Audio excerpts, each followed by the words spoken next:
Le 19 janvier 1931, William Wallace reçoit un appel étrange d'un inconnu qui lui donne rendez-vous le lendemain soir dans un quartier de Liverpool qu'il ne connaît pas. Intrigué, il s'y rend et cherche l'adresse, mais ne la trouve jamais. Il finit par rentrer chez lui et découvre avec horreur le corps de sa femme Julia gisant au beau milieu du salon. Cette affaire très mystérieuse a défrayé la chronique en Angleterre. Qui pouvait bien en vouloir à Julia et William Wallace, ce couple d'intellectuels discrets et sans histoire? William, le mari, a été immédiatement au cœur de tous les soupçons. Mais alors, qui est l'inconnu du téléphone? Se pourrait-il que ce soit William lui-même qui a orchestré toute cette mascarade pour se créer un alibi? Aujourd'hui encore, on ne sait pas qui est le meurtrier de Julia, l'arme du crime n'a jamais été retrouvée et on ignore encore quel est le mobile, on te raconte.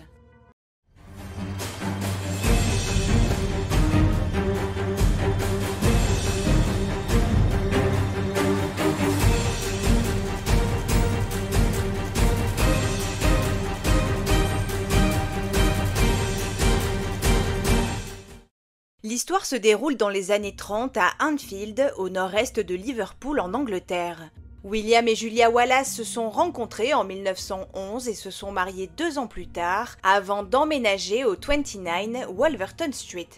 En 1931, William Wallace a 52 ans. Avant, il travaillait dans les assurances pour une entreprise britannique à l'étranger, notamment en Inde et à Shanghai, mais il a dû rentrer en Angleterre à cause de sa santé fragile. En effet, William a dû se faire retirer un rein et subit, depuis, de nombreuses complications. En 1931, au moment des faits, il travaille désormais comme collecteur d'assurance pour une entreprise spécialisée qui vend des contrats d'assurance aux gens de la classe ouvrière. Ceux-ci n'ayant pas forcément de compte en banque, des agents comme William se déplacent directement chez eux chaque semaine pour collecter leurs cotisations. Durant son temps libre, William lit beaucoup de philosophie et il s'intéresse à la chimie. Il joue également de la musique avec sa femme et a récemment appris à jouer du violon. Mais par-dessus tout, il est passionné d'échecs. Il y joue chaque semaine avec son club au City Café, qui se trouve dans le quartier des affaires de Liverpool. Et de son côté, Julia ne travaille pas, elle se consacre à la musique, elle joue du violon et du piano, et elle adore également la peinture, notamment l'aquarelle.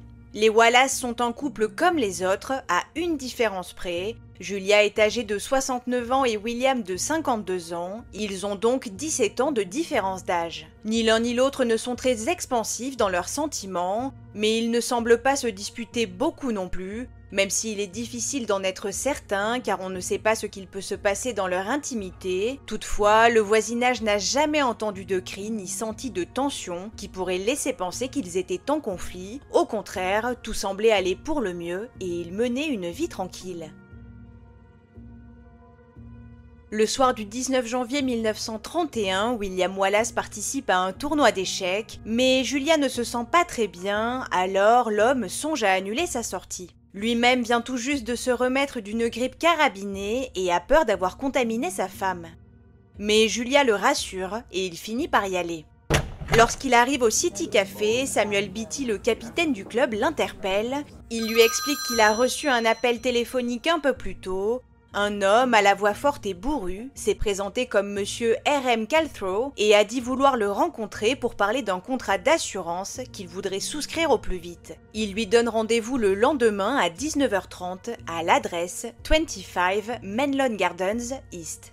William note ces informations perplexes, il se trompe et écrit d'abord West puis barre le mot pour remettre East. Il est assez étonné car cette adresse ne lui dit rien du tout et ce nom non plus. Il s'interroge alors, pourquoi cet homme ne le contacte pas directement au bureau pour prendre rendez-vous? Et comment sait-il qu'il vient jouer au club d'échecs ce soir-là? William ne comprend pas. Le lendemain, William se rend au travail. Il paraît totalement normal devant ses collègues, il fait même des blagues et puis il part pour sa tournée de l'après-midi avant de rentrer chez lui vers 18h pour prendre un thé avec sa femme. Sa boisson terminée, il décide finalement de se rendre au mystérieux rendez-vous. Après tout, c'est potentiellement un nouveau client, et William touche une prime lorsqu'il arrive à en démarcher un.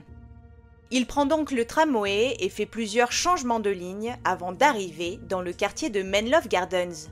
Il cherche alors la section East du quartier et le numéro 25 en vain. Il demande à plusieurs passants, aux marchands de journaux et même à un officier de police, et tous sont formels, la section East du quartier n'existe pas. En revanche, il y a bien un tronçon ouest dans le quartier avec une habitation portant le numéro 25. William tente alors sa chance et sonne à la porte, mais c'est une femme qui lui ouvre, elle ne connaît absolument pas de monsieur R.M. Calthrow.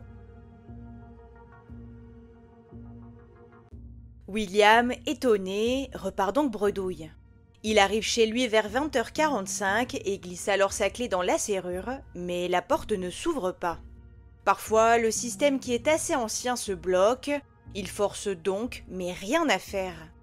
Il essaie par la porte de derrière, mais là encore, ça ne marche pas non plus. Il frappe sur la porte et appelle sa femme d'une voix forte, mais personne ne répond et la maison semble plongée dans le noir. Il trouve ça très étrange car Julia devrait être là. Est-ce qu'elle dort déjà ? Leurs voisins John et Florence Johnston passent devant la maison à ce moment-là et lui demandent ce qu'il se passe. Ils lui donnent alors un coup de main, mais eux non plus n'arrivent pas à ouvrir la porte. Ils attendent devant la maison tandis que William réessaie d'ouvrir la porte de derrière et miracle, ça finit par s'ouvrir. Ils se précipitent pour ouvrir la porte de devant aux voisins et les trois se dirigent ensemble vers le salon en appelant Julia. Là, ils ont une vision d'horreur. Julia gît sur le sol, dans une mare de sang près de la cheminée.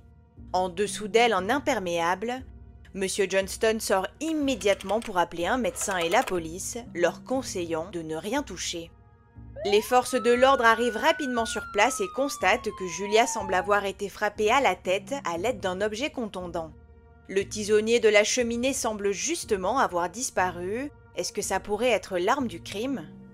Le meurtre a été réalisé avec une grande violence, allant jusqu'à lui écraser la boîte crânienne.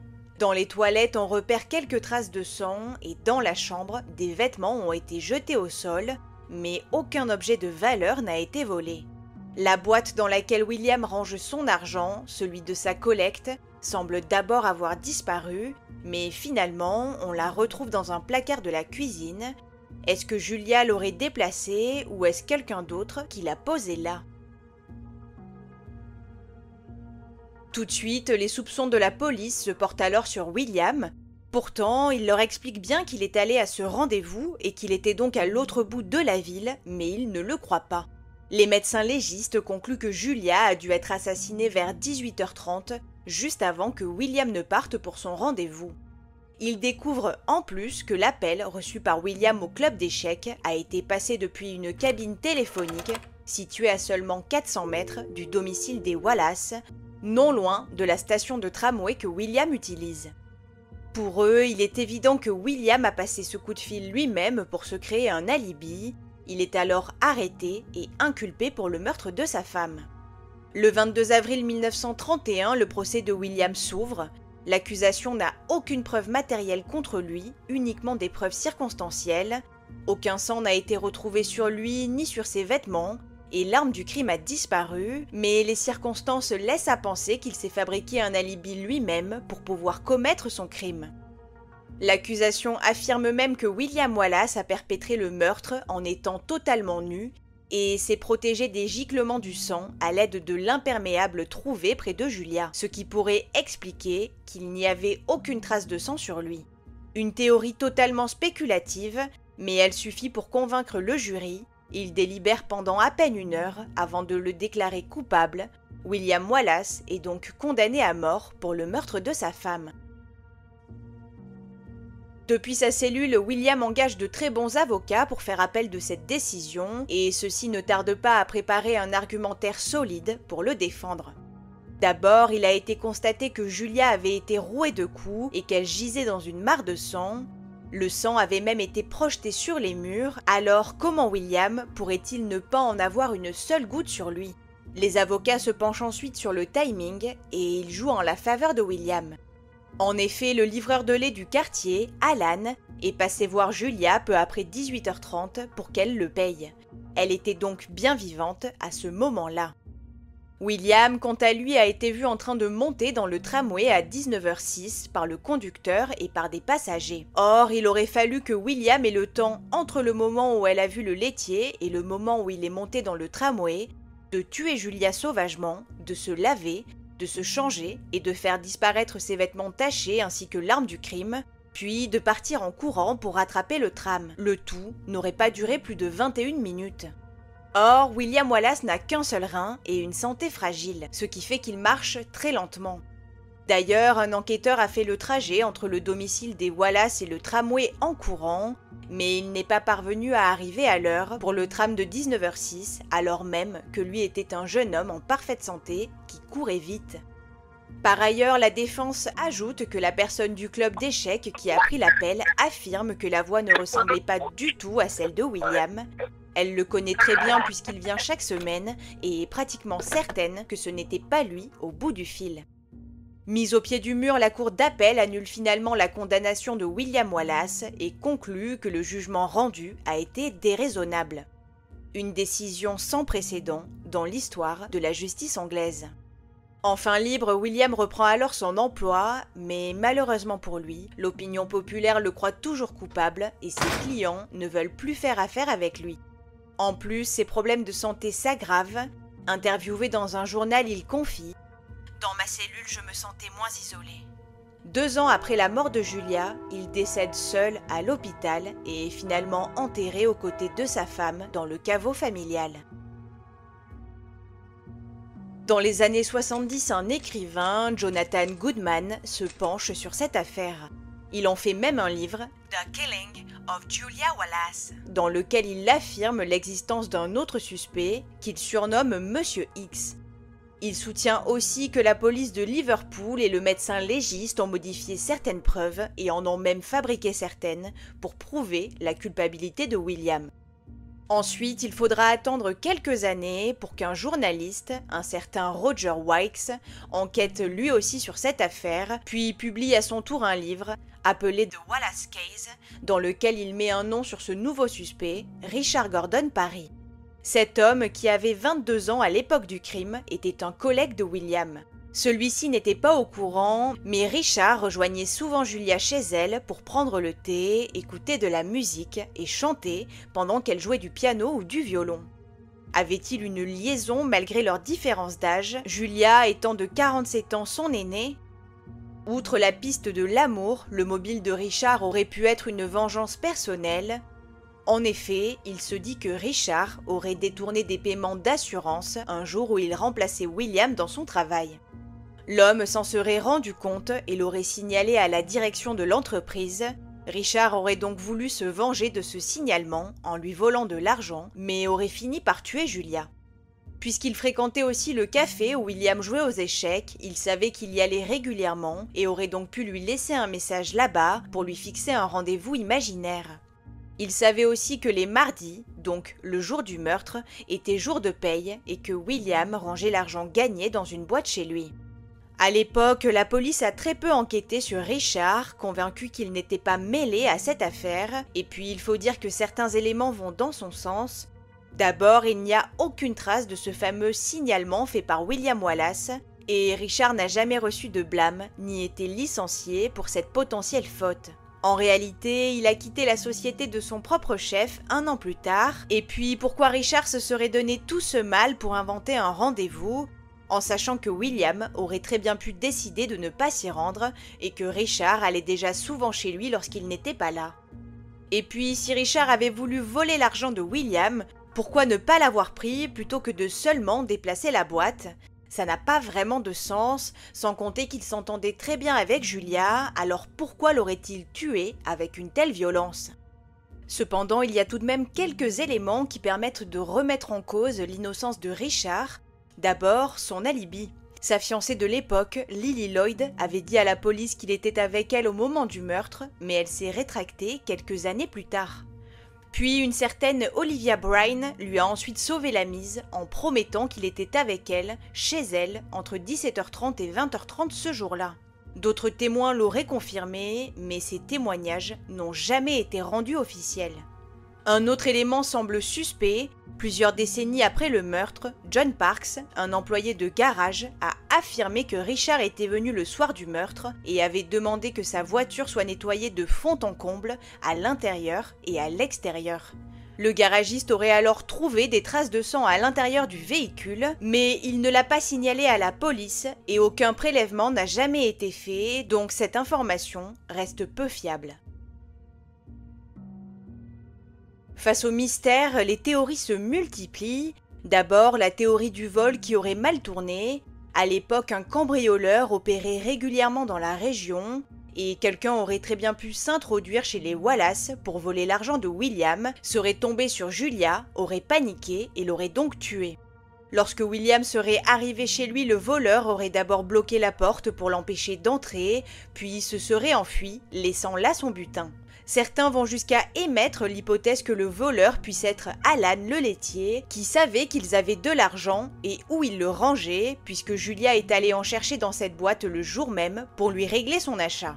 Pour continuer sur cette théorie du vol, certains pensent même que quelqu'un a essayé de tromper William en l'envoyant à une fausse adresse pour qu'il s'éloigne de chez lui, pensant qu'il emmènerait sa femme et qu'elle ne serait pas là ce soir-là et qu'il pourrait ainsi voler tranquillement l'argent, mais ça semble assez bizarre de penser qu'il emmènerait sa femme à un rendez-vous d'affaires. Elle restait souvent à la maison, étant sans emploi, donc comment le voleur aurait-il pu penser qu'elle ne serait pas là ce soir-là ? Une autre théorie pointe du doigt les voisins, les Johnston. Leur présence ce soir-là était-elle une réelle coïncidence ? Pourquoi sont-ils entrés dans la maison avec William pour découvrir le corps ?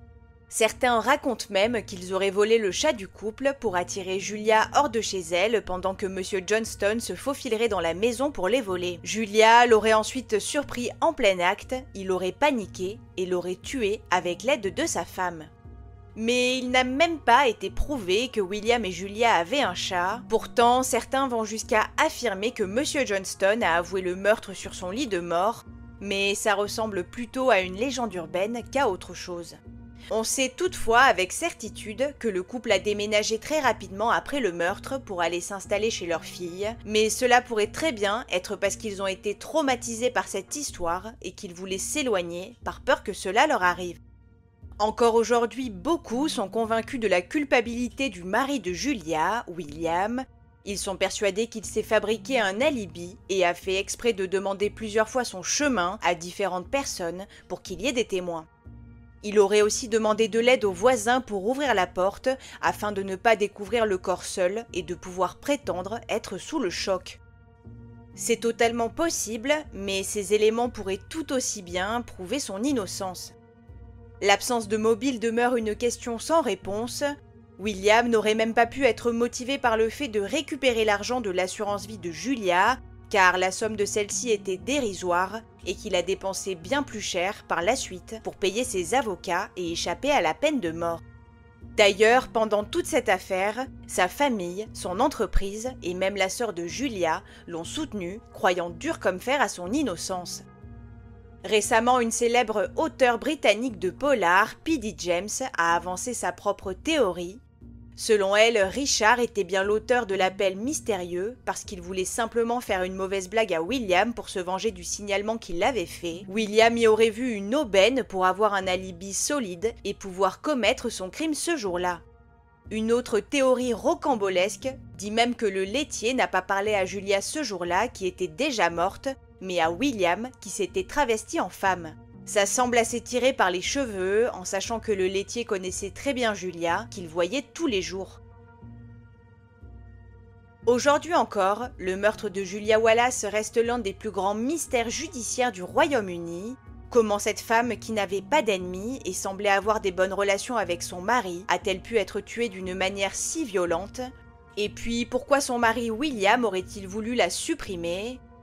Après la mort de Julia, il n'a même pas changé de vie, ne s'est pas remarié. Dans ses journaux privés, il écrivait même que sa femme lui manquait et qu'il espérait retrouver le tueur. Était-il un mari violent et machiavélique, ou bien la victime d'un coup monté, orchestré par son jeune collègue?